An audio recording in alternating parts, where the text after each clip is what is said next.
Asambleísta Viviana Bonilla.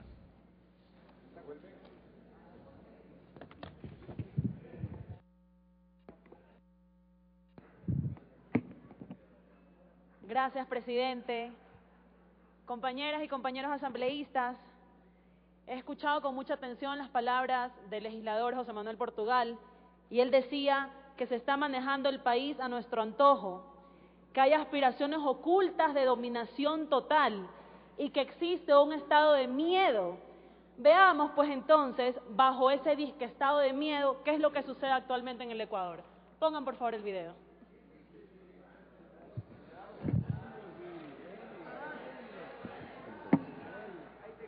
Ustedes tienen que rendirnos cuentas a nosotros. Volumen, por favor. No nosotros a ustedes. A los fascistas no le doy declaraciones. Retírese de aquí.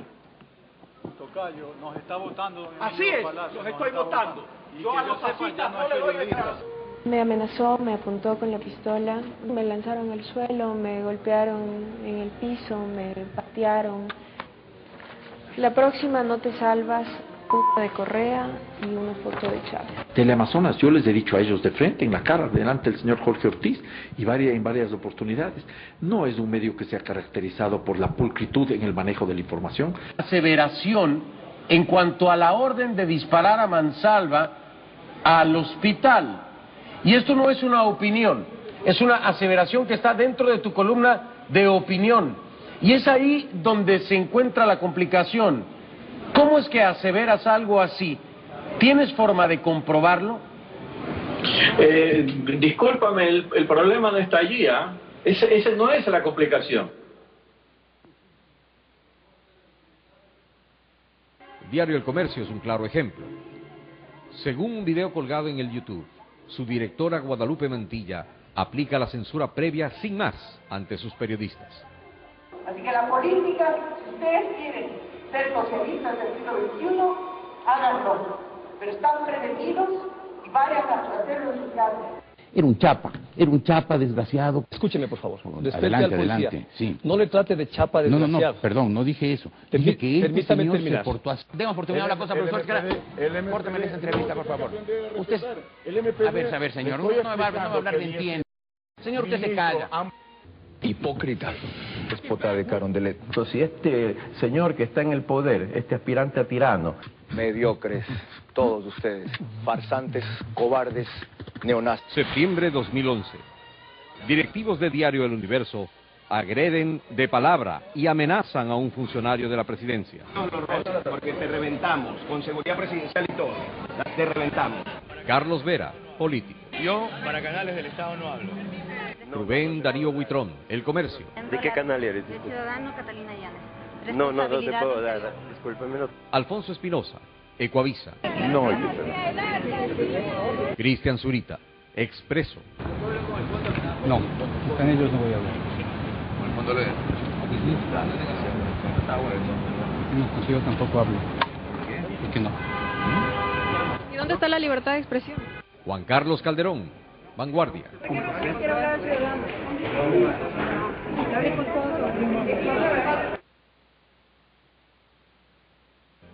No existe ahí una referencia de una supuesta orden para la no salida al aire de Ortel, que provino ¿de dónde? De la gobernación del Guayas. ¿Y quién era el gobernador del Guayas en esa época? Jaime Nebot. ¿Es cierto eso o no? Absolutamente cierto. Es un hecho que lo registra la historia como un episodio que tuvimos que vivir un grupo de periodistas cuando el gobierno de León Flores Ferrer no se nos permitió operar. Estuvimos 4 años clausurados volando. Nos votaron de la radio por chismosos. Parece que decíamos cosas que no gustaban a los mandatarios. En una parte de una conversación entre Nebot Saadi y una persona no identificada, transcrita en dicho libro, se da cuenta de las intenciones claras del régimen de entonces de boicotear a como de lugar la emisión del Canal 5. Indudablemente fue un acto de abuso de autoridad, lo admito. Esto, mi querido José Manuel, es estado de miedo. Esta es la libertad de expresión que estamos defendiendo o que queremos defender. En días pasados recibimos un correo en donde habían 41 razones, dizque para archivar este proyecto de ley de comunicación. ¿Serán que estas 41 razones pesan más que los 4,5 millones de ecuatorianos que se pronunciaron a favor de la consulta popular? ¿Saben qué?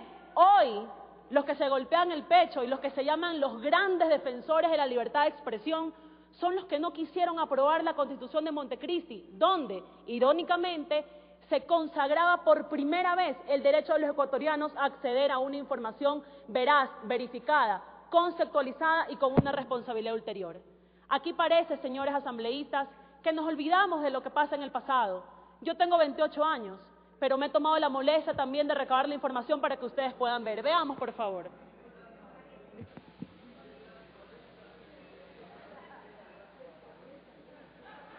En el régimen del presidente Férez Cordero, ¿qué fue lo que sucedió? El historiador Juan Paz y Miño, en su artículo Prensa Libre, recuerda que desde 1979 no ha existido otra época más atentatoria contra la libertad de expresión que bajo el gobierno de León Febres Cordero. Hay un error en la diapositiva. La siguiente, por favor. En el gobierno de Febres Cordero se ordenó suspender las radios Atalaya, Huancavilca, Democracia, Victoria, Dinámica, Tarqui, Cristal, Éxito Sideral, Tropical y CRE. La siguiente. En el gobierno de Febres Borgismo también se cometieron abusos a la prensa. Se clausuró Radio Sucre por casi un año por haber insinuado un negocio de uno de sus hermanos. La administración del arquitecto Sixto Durán Ballén. Efectivos militares irrumpieron en las instalaciones de Radio La Tacunga y la clausuraron. También suspendió la señal de escuelas radiofónicas populares. La siguiente.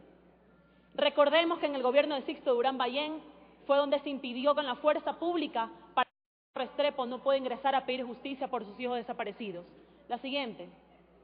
En el gobierno del presidente Lucio Gutiérrez, no nos olvidemos, se acusó a la prensa amarillista e incluso partidarios de ese gobierno quemaron en las calles de Quito ejemplares del matutino El Comercio, al que el exmandatario calificaba como pasquín. También produjo fuerte represión policial en contra de los forajidos y la prensa, la policía utilizando bombas, incluso balas, para detener la marcha. Murió el periodista chileno Julio García. Veamos, compañeros asambleístas, ¿qué pasa en otros países con la responsabilidad ulterior? Miren ustedes, la publicación del Diario Universal de México. ¿Qué dice aquí? Príncipe saudí gana caso contra Robert Fisk.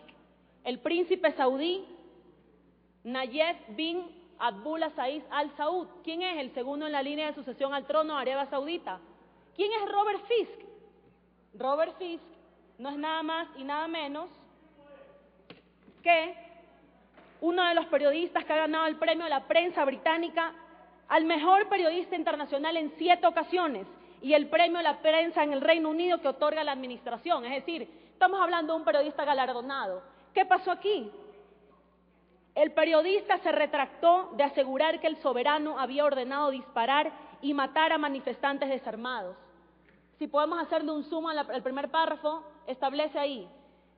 Ganó hoy un caso de libelo contra el periódico británico The Independent por un artículo de su galardonado corresponsal Robert Fisk, en el que se le acusaba de haber ordenado disparar y matar a manifestantes desarmados. Esto fue en este año, agosto de este año. Tanto el diario como Fisk ofrecieron en el Tribunal Superior de Londres sus sinceras disculpas al príncipe Nayef, segundo en la línea de sucesión al trono. Aquí no se habló de que era prepotente el príncipe porque le iban a ofrecer las disculpas. Aquí se las ofrecieron, más abajo que vemos. El príncipe aseguró que donará la beneficencia a la indemnización. Aquí el debate no giró en torno a la indemnización, sino al hecho de la responsabilidad ulterior. Y miren esto, un párrafo que llama muchísimo la atención. En este artículo, del que Nayef no tuvo conocimiento hasta después de su publicación, Fisk aseguraba tener en su poder una orden extraordinaria y extravagante que Nayef habría enviado a altos cargos de la policía. Miren qué semejanza con lo que pasó aquí. Antes de que comenzaran las manifestaciones y reclamaba una investigación del Tribunal Penal. ¿Qué decía? No hay que mostrar compasión con los manifestantes, se les debe golpear con puños de hierro y se permite a todos los oficiales y el personal usar el fuego real. La abogada de diario de Fisk reconoció que las acusaciones del periodista resultaron ser falsas. Esto es una verdadera abogada que reconoce que su cliente se equivocó y busca la solución y la forma de enmendarlo. La decisión de referirse a aquella orden se tomó de buena fe, con la creencia errónea de que era auténtica. Esto es una verdadera libertad de expresión. Esto demuestra una madurez comunicacional que estoy segura solo con la aprobación de una ley de comunicación vamos a llegar. Una ley que garantice los derechos no solamente de libertad, sino de igualdad, de protección y de participación. El derecho a la libertad de expresión y la dimensión individual que tiene que implicar, gracias presidente, que toda persona pueda difundir, sí, ideas y opiniones de toda índole, pero siempre con responsabilidad ulterior. Así que yo les digo a ustedes, no olvidemos el pasado. El pueblo que olvida el pasado está condenado a repetir sus errores. Libertad de expresión sí, para todo el pueblo ecuatoriano, no solamente para algunos. Gracias.